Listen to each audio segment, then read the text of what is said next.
Close your eyes for a moment and picture this. New Jersey, 1978.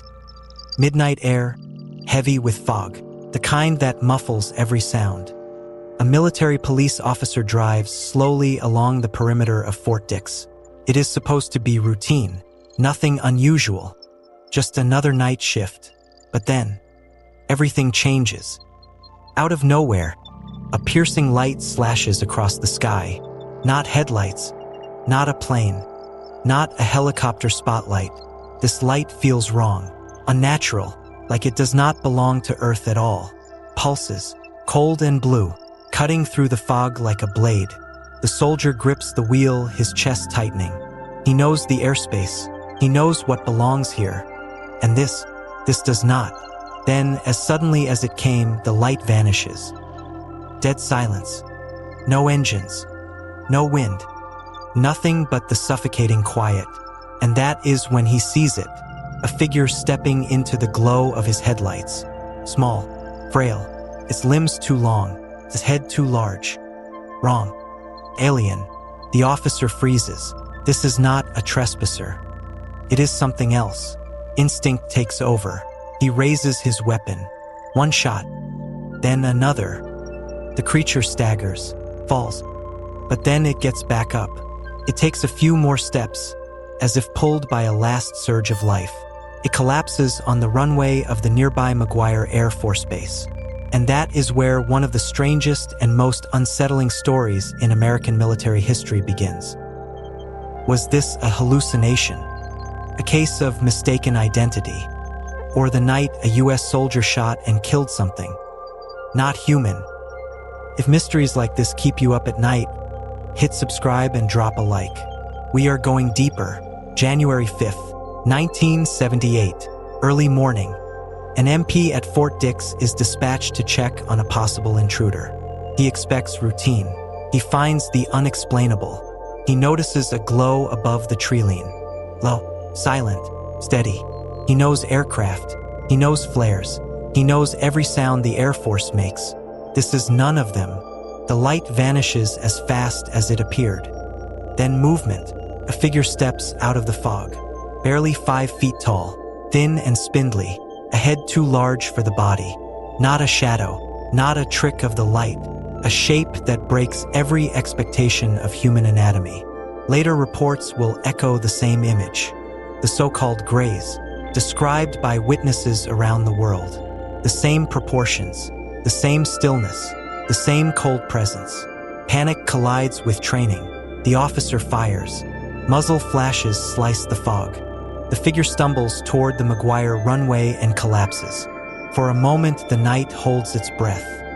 If this were ordinary, it would end here, but this is where the incident truly begins. Within minutes, the base transforms. Trucks arrive.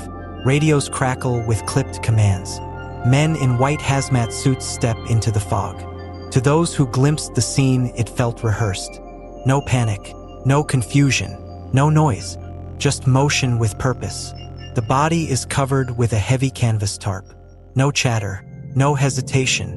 Movements suggest training, maybe experience, maybe both. Other soldiers stand back, not shocked, not even curious. Faces flat, eyes forward, as if this is not the first time they have seen something they are not allowed to talk about. A truck backs up.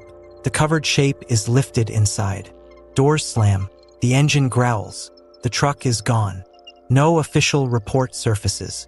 No photographs. No lab results. Only silence. And a feeling that someone just swept the night clean. For years, the story whispers through the ranks. No one wants to be the first to say it out loud. Eventually, one officer speaks on record. He describes what he saw. A small figure, gray skin, thin arms and legs, a head far too large. His voice does not tremble. His words are measured. It was not human, he says. He does not know what else it could have been. For researchers, this is explosive. Not a late-night civilian sighting. Not a dream half-remembered. A trained observer. A man whose job is to notice details under pressure. Around the world, other accounts resonate with the same shape. Abductions, close encounters, Roswell, Again and again, the same description. The McGuire story stops being a rumor on a base. It becomes a thread in a larger tapestry, a pattern that governments prefer to deny, a pattern that refuses to disappear. It is not just testimony. That night, dozens of locals report strange lights. Blue orbs, a cigar-shaped craft, hovering over the trees. Police lines light up with calls. Newspapers print brief notes. The timing matches. The location matches. In Air Force logs, there are mentions of unidentified aerial phenomena. Right over McGuire, right around dawn. Then the runway, abruptly closed that morning. Official reason, maintenance, unofficial belief. Something happened there that should not have. You can explain away one detail, maybe two, but when reports, logs, closures, and silence line up, they begin to point in the same direction. Here is where the legend takes shape. Many researchers believe the body did not vanish. It was transported to Wright-Patterson Air Force Base in Ohio. That name carries weight. For decades, it has been tied to Roswell, to wreckage, to rumors of recovered craft, to things hidden from the public eye. Place the pins on the map. Roswell in the 40s, McGuire in the 70s. How many incidents in between? How many after?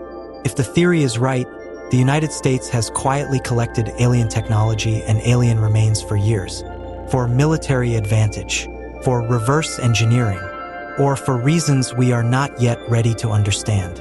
Some whisper that contact has already happened, that McGuire was not an accident. It was a chapter in a longer and darker book. Not everyone believes it. Skeptics point to the missing proof. No photos, no official documents. They call it a myth, a story inflated by people chasing the next Roswell. But details remain stubborn. Why the sudden runway closure? Why the matching descriptions of the figure? Why the entries in Air Force logs? Maybe it is coincidence, maybe stress, maybe nothing. But how many maybes can stack up before coincidence feels like a cover-up? After January 1978, the name McGuire spreads in a whisper. Researchers file Freedom of Information requests. Each time the same stamped reply, no records found.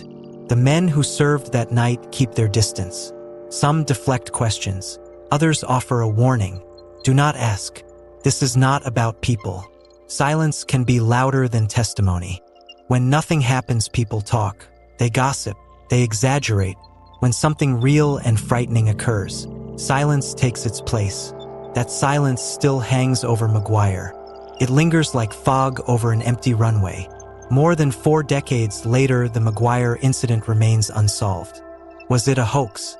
A soldier misidentifying something in the fog? Or a rare moment when the military confronted something not of this world? We may never know the full truth, but the pieces line up. The lights, the witnesses, the silence. So what do you believe happened on that runway in 1978? Was it another Cold War rumor, or proof that we have never been alone? Tell me in the comments. And if you want more stories like this, make sure you are subscribed.